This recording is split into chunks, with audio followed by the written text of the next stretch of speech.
one more time. Everyone! They're here already! You're next! Let's go! Welcome to the future, where the glass is half full and you'll need new glasses, where you'll be jumping from conclusions. The past is annulled, and a new future is born! Never before in history has so much meant so little to so many. AD on the radio. So, I guess that I lucked out with my parents in a couple of important ways. Maybe you did as well. But there were just a few things that my parents did to get out in front of some very real problems that kids encounter. And if you don't kind of get out in front of them when your child is a child, as a parent, I think your kid can carry on some very real problems into their adult life. But we were talking about this on the show the other day. My parents never really had to have the birds and the bees conversation with me. They gave me this book. Remember we were talking about this, Funkhauser, this book called The Body Book? And it was funny because it broke down exactly how the human body worked. Everything from your digestive tract to your hair and why it was the color it was and why some was curly, some wasn't, what happened to your food after you ate it. There was a little bit in there on reproduction and the mechanics of it. And it sort of like in diagrams fully explained what the birds and the bees were all about. So I didn't have questions, and it explained what happens to your body as it changes. And this was a little part, I guess, what could ostensibly be described as sexual education, which in no way, shape, or form seems sexual when you're reading it as a kid, was just this little part of a book that explained to you exactly what your body was doing and why it worked. And for that reason, I never had to have an awkward, uncomfortable conversation with my parents when, they had to address a situation that had already started happening. Like a 12-year-old is already having these thoughts and these feelings, and if they don't know what's going on, and then they go to their parents, well, it's just weird. So that was kind of cool that they did that. And it's funny, I actually, after our conversation on the show the other day, I looked up the book because, I hadn't read it since I was like 5.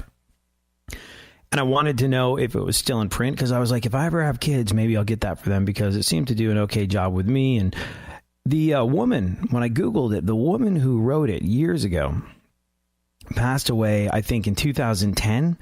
And she was an English nurse. She was a journalist. She was a TV broadcaster. She was a novelist. And she was also like an agony aunt. Dear Claire Rayner, I've got problems with this, this, and this. What do I do?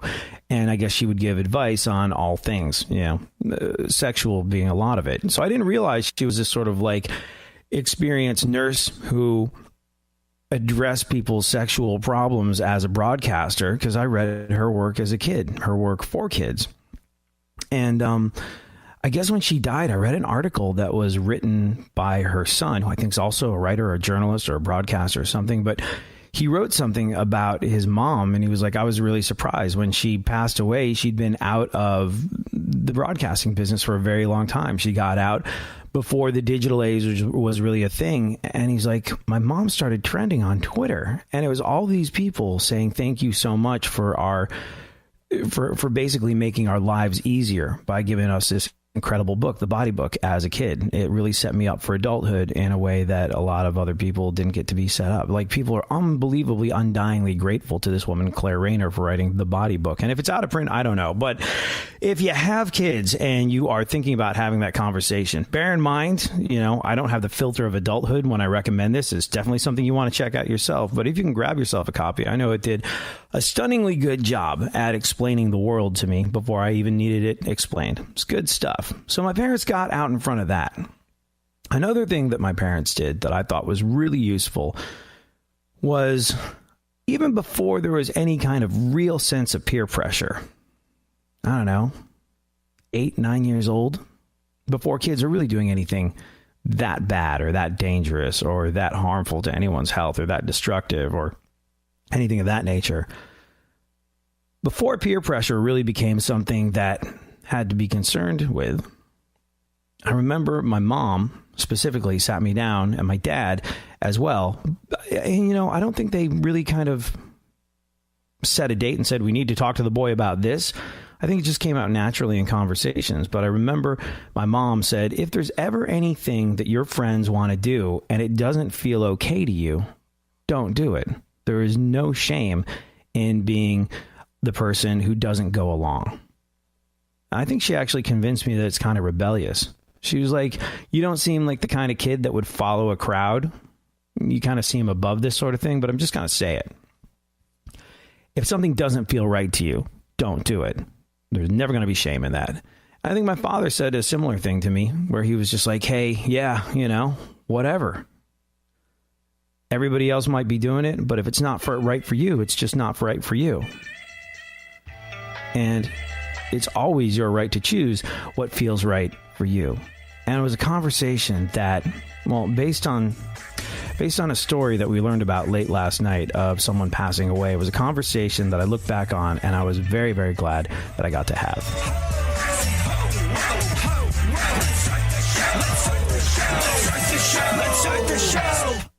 Real radio. 104.1.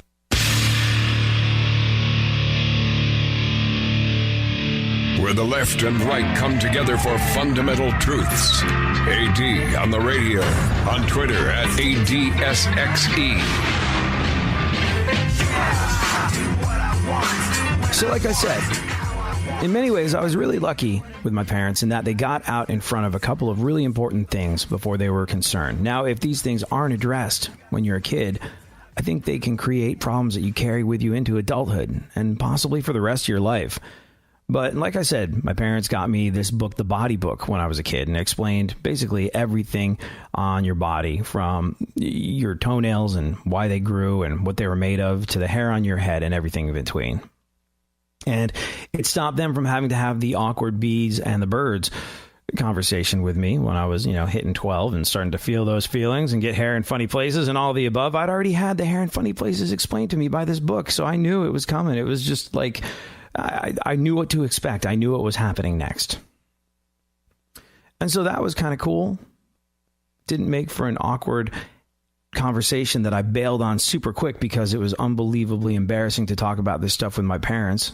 I got all the information and nothing was left up to chance. And then the other thing my parents did, like I said, was they told me about peer pressure before peer pressure was really even a thing. 8, 9 years old.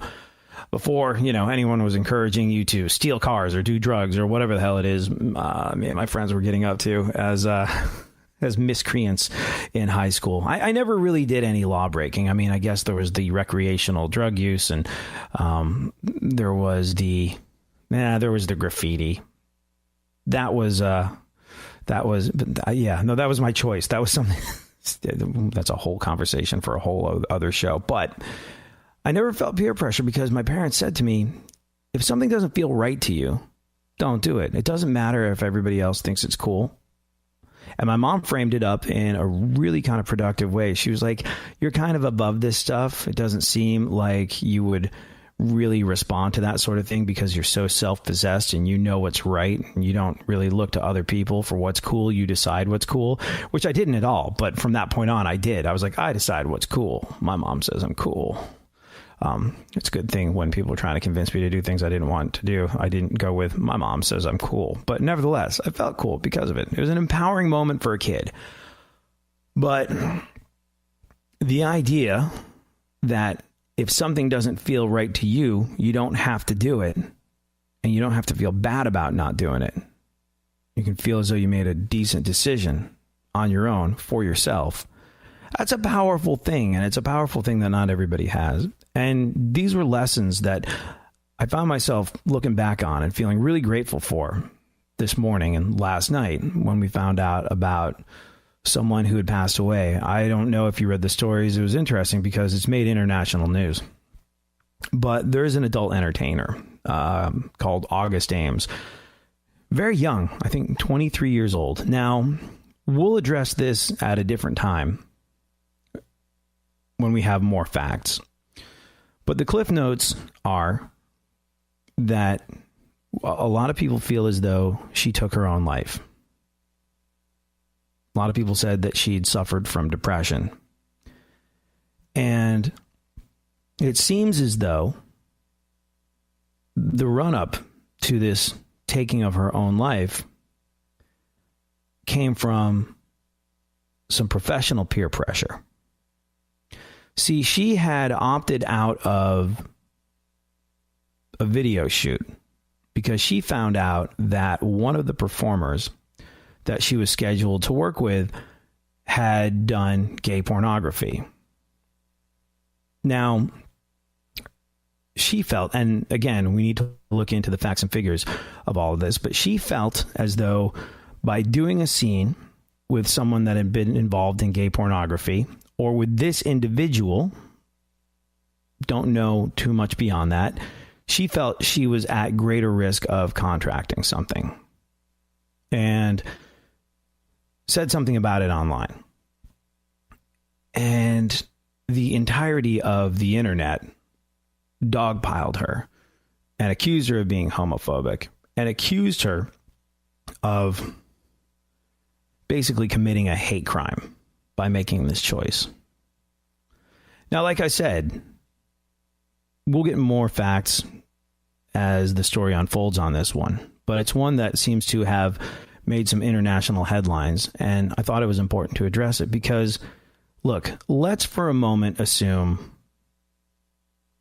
the absolute worst, that she was homophobic and didn't want to work with a gay performer because she was homophobic, which, by the way, it doesn't sound like she was in any way, shape, or form. But let's take the absolute worst case scenario. It's her choice what she does with her body. And not a single person on the face of the planet Earth should be allowed to shame her for making a personal decision about what she was going to do or not do with her body. Her body, her choice. Seems like a simple lesson. Seems like a pretty clear-cut situation. Seems like something that we've been talking about for a long time. Her body, her choice. But that's not how it was framed up to the people that attacked her. She was hateful. She was homophobic. And that didn't seem to be the case at all. By all accounts, and look, part of the reason we have to address this is not only because it's international news, but also because Funkhauser, through his work with sort of Vivid and Playboy and companies like that over the years, we know these people. We have sort of connections with these performers, and we've had a lot of them on the show before, but we talk to them like real people. And I feel like we have kind of a responsibility in this situation to address what's going on, because it's important, and not just important for the adult entertainment community, important for all of us.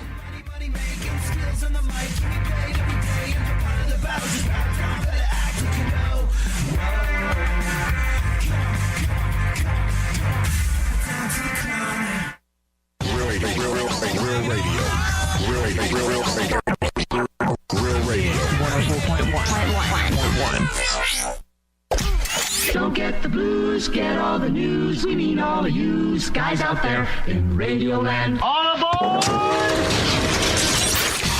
He's back. AD on the radio. Give it up, yeah. Give it up, yeah. Bring this on, come on, come on. So it seemed to be a basic human right. Your body, your choice. And the reason we're addressing this is because very well-known adult entertainer by the name of August Ames is gone. We'll get more details and we'll address this more, I think, probably in a show. As soon as we get enough fact behind this conversation, we'll dive into it a little deeper. But allegedly, she took her own life. And what led to this was, besides a history of depression and dealing with the things that you've got to deal when you deal with depression and all of the above. What led up to this was she made a choice. She made a choice that she did not want to work with a male performer because a male performer had done gay porn. Now, she seemed to feel that,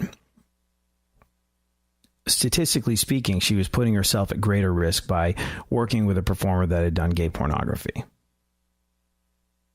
And whether or not that's true, we don't know. And that's not the point of the conversation. The point of the conversation is this. She seemed to be in no way, shape, or form homophobic. She seemed to be in no way, shape, or form hateful. She seemed to have really nothing but love in her heart for the people around her. I mean, you read the folks that we're talking about are like, gone too soon. One of the nicest, kindest people I've ever met in my entire life. Almost universally, when people are talking about her online, when she started trending on Twitter, it was her kindness that seemed to come up over and over again. But let's for a moment, like I said, assume that she wasn't kind, that she was homophobic. Let's assume the worst, as people assumed about her when they were attacking her on Twitter for making a decision about who she was and who she wasn't going to work with. Let's assume all those people that contributed, perhaps, to her death were correct. Doesn't freaking matter. It does not matter. Doesn't matter what the motivation is. The motivation is, it's your right to do what you want with your body, or not do what you don't want to do with your body. And in a day and age where people want to shame out of political correctness the idea that you can choose who does what to your body, that's a moment where all of us around the world need to take a step back and look at the effects of our actions. You know, I went to see that megachurch preacher once, Joel Osteen, that guy in Houston. And by the way, I'm not in any way, shape, or form holding him up as a shining example of humanity. I have serious misgivings about organized religion. I have serious misgivings about the money anyways, that's a whole other conversation. You might love Joel Osteen, think he's the greatest guy on the face of the planet.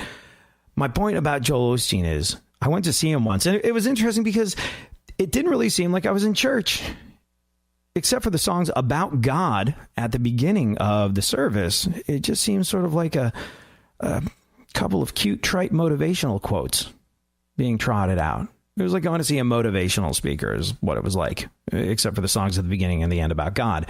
But there was one thing that he said that stuck with me, and it was so cutesy, and it was so saccharine, and it was so kind of funny in a way that I had a hard time taking it seriously, but I keep coming back to it over and over again in my mind. And he said, let me do my best Joel Osteen impersonation. Doesn't matter if you're right. If you're rude, you're wrong. I was like, oh, totally true. Totally true.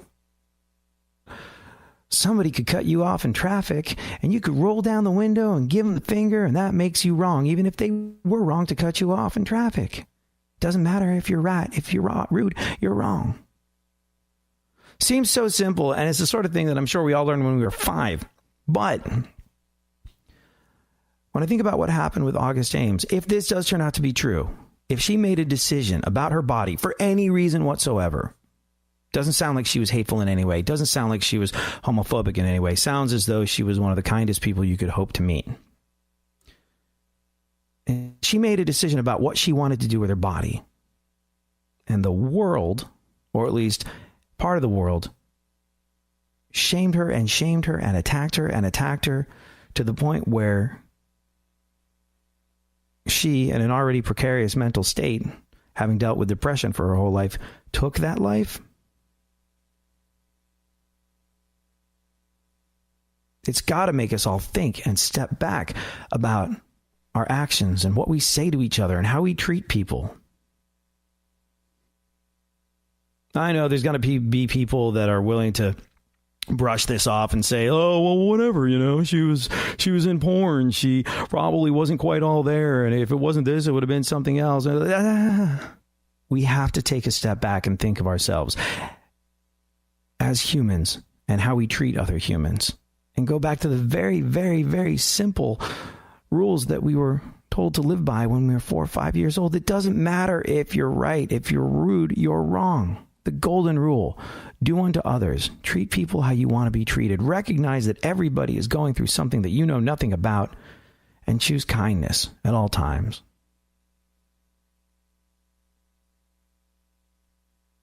And it's something that I hope we take into the holiday season. It's funny because I don't really I don't know if I really look, anybody that's listened to the show for any length of time knows that I respect everybody's religion and everybody's sense of spirituality. It's such a tremendous source of good within people and security within people that I would never, ever question any of that. Right to worship how you want to worship. It's an intrinsically American thing. It's an intrinsically human thing. There's stuff about Christmas that I'm like, if you check the dates and the seasons and and the fact that, there was this pagan winter solstice thing that seemed to sort of like become Christmas because it was convenient because there was a big party that day. All true. I question a lot of all these things, but I love Christmas. I love Christmas so much. I love Christmas not just because of the memories of the tree and the presents and the stockings and the magic of the idea that Santa Claus had left you stuff and when you went to bed it wasn't there and when you woke up you don't really remember what it was, but it was there and it was magical. All that stuff's great. But as I get older, I think the thing that I love about Christmas the most is that there's not a single other day of the year, a single other season in the year where I think more of the earth, more of the people on this planet, more of the fellow human beings that we share oxygen with. There's not a single other time where we are more connected through the idea of goodwill toward all, kindness for all, and peace on earth. And as we make our way into that season, as we learn about someone who might have taken their own life because she was going through some things and was spurred to make the decision that another day alive wasn't worth the pain other people were putting her through. I hope that this is a time where we can, like I said, take a step back and realize that kindness is always the way forward. All right, Funkhauser, what's going on in the news? Well, let me just recover from real all quick, of though, that. You didn't know August Ames, did you? No. I But knew our friend of her. Brandy- I knew that she's very award-winning. She's very popular. She's like the one this year or last year. Yeah. I mean, she's beautiful. There's no two ways about it. But Brandy knows her, right? Or knew her? I don't know. We'll have to call her and ask her what she thinks about this. That conversation we had about sexual harassment on the show with Brandy Aniston, long before, like Brandy Aniston, adult entertainment legend, was also our intern for a while. She's gone to college studying radio and broadcasting and wound up as our intern. And she became the intern, and we're like, you're going to have an internship. We're not going to treat you like other radio shows would treat you as, hey, check out the piece of ass we got on this show. Like, you want to be good at broadcasting? We're going to make you good at broadcasting. We're going to have real conversations with a real person. That's not our shtick. The, hey, what you got on? We don't do that. That's not a thing for us. But do you remember we had that conversation with her about sexual harassment in the workplace long before the Harvey Weinstein stuff came out, probably going back a year now. And boy, did it open up a can of worms because, she works in the adult entertainment industry where people are fornicating on film. And so do you remember what she said? She said the bigger the company you're working for, the more clearly defined the sexual harassment rules are. The more paperwork you have to sign. The more paperwork you have to sign because nobody wants to open themselves up to a lawsuit. So apparently a performer like her and the male performer and whoever the hell else is on the set has to sign paperwork saying, like, these are the things that are going on while the cameras are running and the lights are on. These are okay. This part is not okay, but you can do this, this, and this, not this. The moment the cameras go off, any uninvited anything is completely inappropriate and won't be tolerated. And it was just because it's that kind of industry, you had to be very clear and specific with what's okay and what's not okay. And, we've talked about this before, but with what is essentially a wizard hunt going on at the moment, and quite rightly so, look, people that have been abused, people that have been harassed, people that have been the victims of sexual misconduct are finally feeling like it's okay to have a voice and speak out. And that's awesome. But because, there's a lot of Cro-Magnon knuckle-dragging idiots out there that still think it's okay to slap ass or whatever the hell it is that they've been doing, there is now going to be a very, very clearly defined set of do's and do not do's in the average American workplace, I think, going forward, especially in the entertainment industry. This is appropriate. This is not appropriate. When you were working in that environment, didn't you have to like read and sign and agree to that paperwork? Like, you're probably going to be seeing some of this. It's not okay to do that. Yeah, Didn't you have to do that? Not only did I have to do that, I had to explain to every single guest we had why we did that. Right. No, we don't want you like your social. We just want you to acknowledge the fact that things may happen here, and you have to know that this is a fantasy world, and you agree to not do this, and you agree to also do this. Yeah, and it's so clearly defined, and I think, look, the world of adult entertainment is a fascinating one. I follow a lot of adult entertainers on Twitter for a couple of reasons. One, boobs. Two, the adult entertainment world, they're always the first to figure out new technology and monetize it. Goes all the way back to the VHS tape. It was the adult entertainment world that pushed the much more expensive, much more high-quality Betamax tape out of the way, because porn was working in VHS. That became the industry standard. And every time a new form of technology comes out, they're the first folks to figure out how it works. They're the first folks to figure out how to monetize it, and they're the first folks to move on to the next thing. And so if you're looking for cutting-edge usages of technology, the adult entertainment world is always going to have it. So I follow a lot of them on Twitter because, you know, that, and then also because boobs. But I think in terms of the world that we're in now, where there's a sea change around the attitude of sexual harassment and sexual misconduct, I honestly think the adult entertainment world is going to provide the blueprint for... This is stuff they've been dealing with since the dawn of time. This is old hat to them. You know, they know what's okay and what's not okay because it's been written and signed in triplicate for years and years and years. So they are going to be the people providing the blueprint for the average American workplace moving forward. I genuinely believe that. Yeah. Somewhere I have that release in my files. I'm looking for it so I can show it to you. The piece of paper that you'd have to sign. It's probably going to be in every office now. Yeah. And, you know, I think, look, you know, businesses especially will want to protect themselves because if if something goes on your watch, if it happens under your roof and someone sues you going, you didn't provide a workplace that was safe for me in this respect, then you're going down too. So companies will wind up, look, it's so sad that, you know, you always have to reduce this stuff to a worship of money. But like the moment companies get an inkling that they're going to be hit directly in the wallet, if they don't do this stuff, they're going to start doing this stuff. And it's just that they wouldn't do it as a matter of principle, but they'll do it to protect the almighty dollar. Bravo. At least we're getting there in some way, shape or form. All right. News when we return.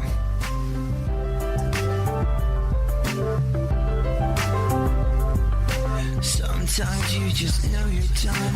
You're longing for that shining sun. You walk these streets most every day. You're waiting to get washed away. Real radio. Real radio. Real radio. Real radio. 104.1.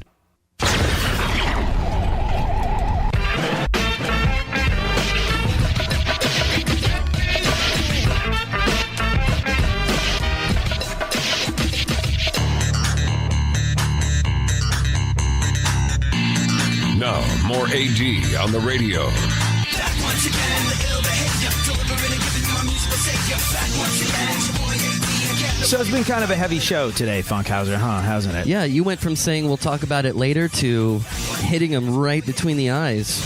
Oh, really? It was a great, I had not yet begun to talk.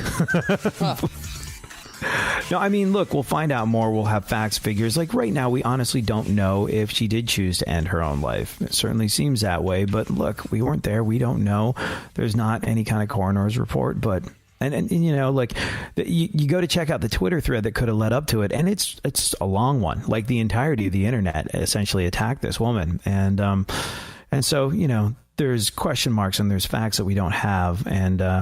Yeah, we'll address it later. I'd love to get maybe Brandy back on the show to talk about that. I'd love to get Brandy back on the show. She's awesome. We should do some more with her. That's what I think. So I guess we'll lighten the mood. I'll give you. Lighten the mood with the news? No. We'll lighten the mood with the fact that after the news, I'm going to tell you the charming story of a Broadway performance of Cats being interrupted by a service dog. I love this. No way. It's one of my favorite things ever. We'll do it a little later. It's awesome. See? It's already good. Oh, don't even have to tell you what happened. Just the premise is heartwarming. I hope it's a big old yellow lab. All right, fun guy. Okay. What is going on in the news? Robert Plant says he's still alive. Led Zeppelin singer, yeah. He's still alive, and he'll never write a memoir. I can understand that. I think whenever Robert Plant, the lead singer of Led Zeppelin, sits down and puts pen to paper, he has a tendency to ramble on. Oh, yep. Robert Plant, I admire Robert Plant because he doesn't do anything he doesn't want to do. You know, there's enough money being put up for a Led Zeppelin reunion to solve world hunger. Honestly, there is. And he's like, nah, I don't want to go backwards. I've got a good thing going with, my new. He's got this band with Alison Krauss, and they're great. I think they won a Grammy or got nominated for a Grammy. Really awesome music, and he's just doing what makes him happy. And I guess being in Led Zeppelin again wouldn't make him happy. Now the world wants it, and part of me thinks it's a little irresponsible not to do it, just because the amount of money that they're being offered to do a Led Zeppelin tour with Jason Bonham, John Bonham's son, on drums is so ridiculous. But can't he not sing at that high caliber anymore? Isn't that why he doesn't? You just detune. It's the way, this is a trick. High notes are harder to hit live than they are in the studio. They just are, for any number of reasons. And as you get older, I think all those high notes are harder to hit. So what you'll notice is a lot of the time, older bands like AC/DC and, I would imagine Led Zeppelin as well, will detune. They'll tune their guitars down a step or a half step. So, the songs become easier to sing. Ed Sheeran was talking about this. He said, Ed Sheeran never loses his voice. And I remember someone was asking him about it. I think it might have been Stern, but he was like, don't you ever lose your voice? And he was like, no, I just kind of, sometimes I'm a little scratchy, or if I get a cold, I'll just detune the guitar a half step or a step and I can manage. So, yeah, I would imagine they would detune a little bit. He did that thing. I mean, the Led Zeppelin show at the O2 Arena that they did sounded fantastic. That is actually going back a few years now, though. That is going back a few years. When that happened, the expectation was now the tour, now do the tour. And they didn't do the tour. And, oh, man, I don't know if you remember this, but they were auditioning. Led Zeppelin was auditioning singers to go on tour with, and it was really just to goad Robert Plant out of retirement and come back to Led Zeppelin. And they were rehearsing with Steven Tyler of Aerosmith and David Coverdale of Whitesnake, I think. And David Coverdale of Whitesnake and Steven Tyler of Aerosmith were really just pawns in Jimmy Page's game, because he had no intention of going on tour with them. He just thought that the news would get back to Robert Plant, and Robert Plant would be like, oh, all right, then I'll do it. But he didn't. So, yeah. Go on. Coverdale Page was one of the first CDs I ever bought. Sorry. Oh. Yep. Speaking of Ed Sheeran, he was the most streamed artist of the year. Yeah. You probably noticed that as we get ready to close out the year, you're being deluged with facts and figures and charts and statistics that basically sum up the last 12 months. And the music world, as you know, is no different. The music world sort of built on charts, but as it turns out, Ed Sheeran is the single most streamed artist of 2017. To which extremely, extremely, extremely white people everywhere responded, happy to do our part. Everyone looked at their end of year list and went, I played Ed Sheeran that many times? Well, here's the thing about Ed Sheeran. He's firmly the property of the Taylor Swift crowd. He is. But, he's also sort of he's a really good songwriter, really good singer, can really sing, can really play. Doesn't make sort of, teeny bopper crap. And so for that reason, he's sort of that guy from that world where you, me, all of us go, oh, I actually really like that song. I'm going to listen to it.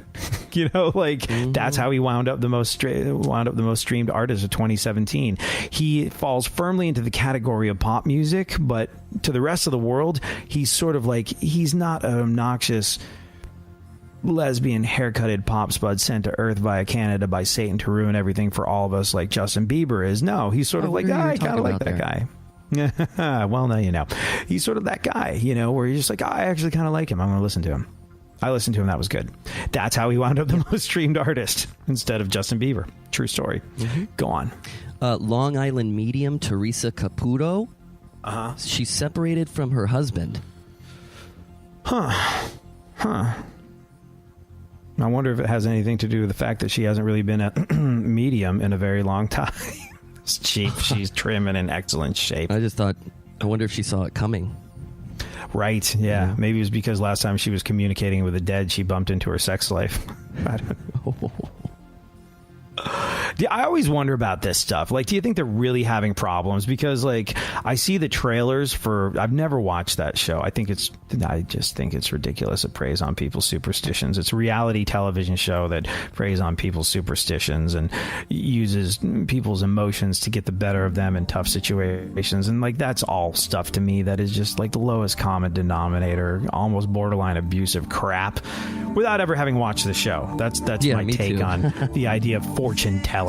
And so I've never really watched it, but I've seen all like the trailers for it between shows of them being like, and now they're about to split up. And I always wonder, do you think this is real, or just like, okay, they're bored of you contacting the dead, let's get some drama in there? And they're really fine.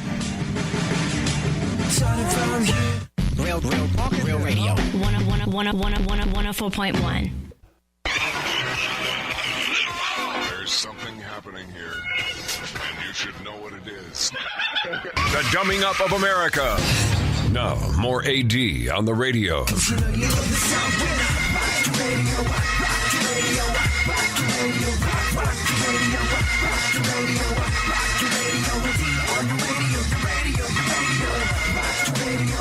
All right, Funkhauser. To lighten the somewhat heavy mood that we established early on in the show, I'm going to bring you one of the most heartwarming stories I've ever read a little later on. A service dog interrupted a Broadway performance of Cats. Like I said, just... it's already the best. On the first growl, everybody looks around. That little... that dogs do. Yeah, the snarf. A little huffy snarf. Milhouse does that all the time. Milhouse actually did this thing the other day where, like, just so you know, ever since I built the studio at home, 9 times out of 10, when you hear us do this show, Milhouse is behind me looking out the window. And occasionally he'll start growling at something. And I was doing a show for a different station. I was doing one of my music shows with Milhouse. By the way, working from home is the absolute best. Like, I can't believe, like, I can't believe.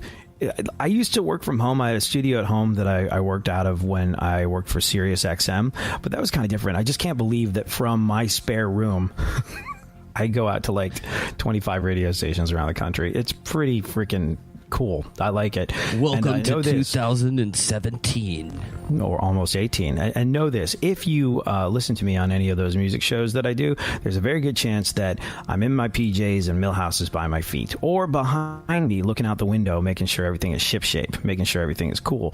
But I was on the air on one of the other stations the other day, and he started growling, and he was like, "Urgh." And I was like, Milhouse, come on, give me a break. And he went, "Urgh."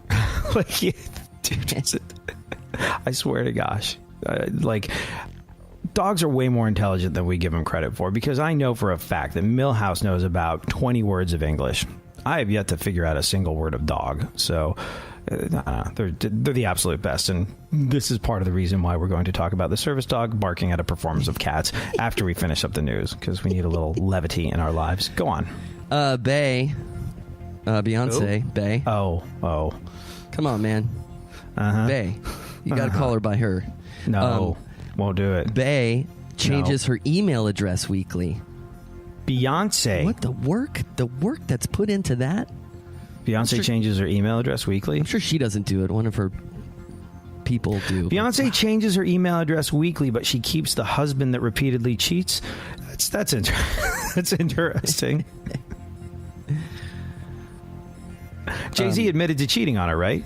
Yeah, but all of that news, I think it's just the same as the Housewives of Atlanta thing, the Long Island Medium thing. Like, it's how real is it? You know, I think a lot of that is made up or embellished. What was that song? Better Call Becky with the Good Hair. That song that Beyonce did that made everybody go, did Jay-Z cheat? And he admitted that he cheated or said that he cheated. And I guess they're doing an album together. And I was like, they're doing an album together? Wow, how's about that? And then I realized that's kind of sort of, I think that's how they got together. What was that big, that was like, what was it? Crazy in Love? No, I think it was, wasn't it Bonnie and Clyde? I think the Bonnie and Clyde, it's amazing that we remember these songs, but I think the Bonnie and Clyde song came after, because I think that the Crazy in Love song, Jay-Z did a guest spot on it. Oh, that's right. He was the guy in the middle. Produced it. And then I think the Bonnie and Clyde thing was a Jay-Z song with Beyonce on it, or it was their song together. I don't know. But it was those collaborations that I guess started them down their whatever. Yeah, who knows? It was manufactured from the start, so I side eye it from the start. They might not even be in the same zip code ever. You know, you never know. House of Cards will continue without Mr. Feely, door locker guy, Kevin Spacey. Oh, Grabby McFeel's alive. Yeah, that's it. Yeah, I know. House of Cards is everybody's favorite TV show, and now Kevin Spacey can't be used on House of Cards. I think people were more mad that he ruined House of Cards on Twitter than Yeah. Well, I mean, it was funny because what was that? There's a new movie coming out that was supposed to have him in it, and they had to replace it. He was one of the stars of it, and they had to replace all of his scenes with what's it? Yeah, the 11th Hour. And it cost him like $20 million to do it. It's like he really messed with people's livelihoods by having. Man, I would have loved to have been on that film production crew. I would have cashed in. Yeah, so there you go. That's a sensitive way to think of Kevin Spacey's victims, Funkhauser. Yeah, House of Cards, it's going to continue without Kevin Spacey? I wonder how they're going to explain it. That takes some creative writing. Also, I mean, the general public is like, okay, it's only a couple ways you can write them out, because we want to keep the show. We want to keep the show, but we don't want the guy anymore. And I think everybody agrees with that. So it doesn't matter what plot point they use to explain his sudden absence. People, I think, are willing to. I think they could just straight up go with it because they want the show to continue. They could straight up replace him, and everyone would be okay with it. Like Three's Company, Chrissy. Actually, remember her? Yeah. Who? Three's Company, Chrissy. The blonde? Or it was the daughter on Roseanne. Wasn't she played by like 3 different people? Like Becky, was that her name? Yeah, I think so. Yeah. But Chrissy was unexplicably Suzanne Summers for a while. Oh yeah. Yeah. The plot point that they use to explain his sudden absence better not be the truth, because in real life, Americans would never elect a sexual predator. Yeah. Go on. Director Bryan Singer has been fired from the upcoming movie about Freddie Mercury of Queen. I was a little bummed about this. I don't know exactly why this happened, but if you're like me, you were really looking forward to seeing this movie. That guy, I don't know his name, the actor that they got to play Freddie Mercury, who's like, what's he in, Teen Wolf or something like that? I saw him interviewed about it on some late night talk show. I was like, this guy, really? And then you see him with a haircut and the mustache, and you saw that thing where they were recreating the scene at Wembley for Live Aid, and gives you chills what a good job this guy does at becoming Freddie Mercury. So I was really looking forward to it, and a little bummed out because I guess it calls into question the whole movie now that director Bryan Singer has been fired from this Freddie Mercury movie. We don't know exactly what happened, but I believe he was let go when the studio found out that he could not do the fandango. Galamoof. I think it's Scaramouche. Oh, well. I'm not sure. I can't spell either. Beelzebub. I read somewhere online that they want Ron Howard to finish the movie as the director. Well, they got to get someone. Rumors. The Metropolitan Opera suspended its conductor for sexually abusing teenage boys. Oh, jeez. Yeah. And another interesting opera news that you might like. No, that's it. Go on. Johnny Manziel turns 25 today. His liver is now 347. There's a guy who's like, thank goodness there's different news. Spotlight's off me. That guy. I don't know why I get that. I'm not emotionally invested in football. I definitely don't care about the Cleveland Browns, who he was playing for. I mean, like, my favorite part of the football season is the trash talk, and the Cleveland Browns provide ample opportunity for that. But it's one of those things where I look at it, it's literally you had the world at your feet and you just, when you were being born, God was like, here, have a little more. Have a little more. Oh, what's this I have back here for you, Johnny Manziel? Here's some more. And to squander it the way he did, just kind of, I don't know. It upsets me. As someone who is talentless and completely unathletic in every way, shape, or form, to see somebody have the ability to go out there and do the things that Johnny Manziel does and then just waste it away, it upsets me. And, I'm sure it comes from weakness or fear or whatever. And like, it's a terrible thing. I guess I'm not so mad at Johnny Manziel as, look, to just waste the opportunity that guy was given. There's got to be some serious stuff going on in his psychological soup. Like, you want to just dismiss it to him being a giant D-bag. And we're all adults at some point or another, and we have to take responsibility for our own actions. And he is a giant D-bag in that respect. But, something had to have happened to that guy to make him just squander that the way he did. Upsets me. Everybody has different values, I guess. Well, his value is going to be having his home repossessed in the not-too-distant future, from what I understand. So he better readjust his other set of values. All right, and finally tonight, President Trump says he's going to officially recognize Jerusalem as Israel's capital. Oh, he did? Yeah, he did it. Yeah, which is good, because I was starting to worry we were getting way too chummy with the Arab world. That'll go over well. Fake news. No, I mean, here's the thing. It's something Israel's wanted for a very, very long time, and Palestinians are extraordinarily angry about it. And it just, to me, they're just like, by saying that you believe this town is the capital and moving the American embassy to Jerusalem, it's going to cause violence, it's going to cause bloodshed, it's going to cause, and it's just, who cares? Who cares? It's this strip of land, and it's just, again, I will never get in the way of anybody's spirituality. But the idea that this is the religious capital of the world and they're fighting over which town is actually the capital of it, it's just, that's the stuff. That's the stuff right there. It's such a long and complicated situation. It'd be foolish to try and... So it'd be foolish to try and sum it up in what we have left today in the show, but it's just like... I want to feel better before we end. Yeah. Okay. It's just fighting over this little strip of... Okay. That's another show. Yeah. Dusty, worn out piece of desert that you can't grow anything on. But okay. So this is so happy and poetic you couldn't even make it up. Somebody took their service dog to a performance of Cats on Broadway earlier this week, but during the opening number, the dog got away. It's already awesome. You hear the dog collar going there. Ding, ding, ding, ding.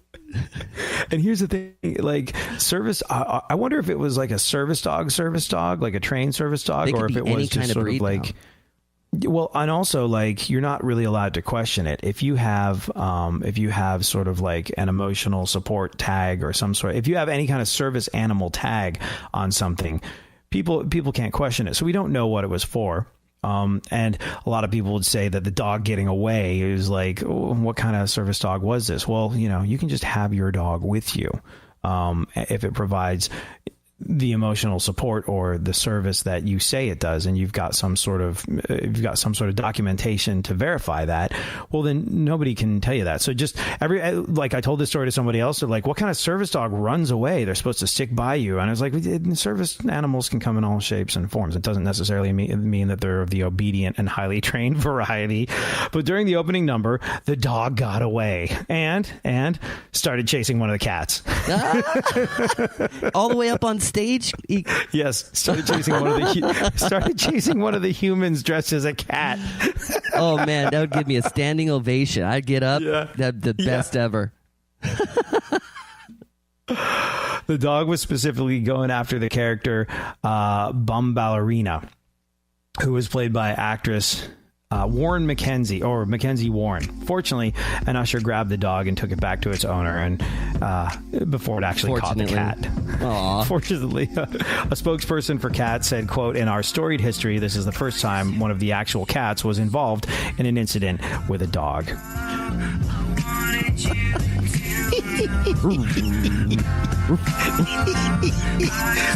Chasing human dressed as a cat is my favorite dog ever.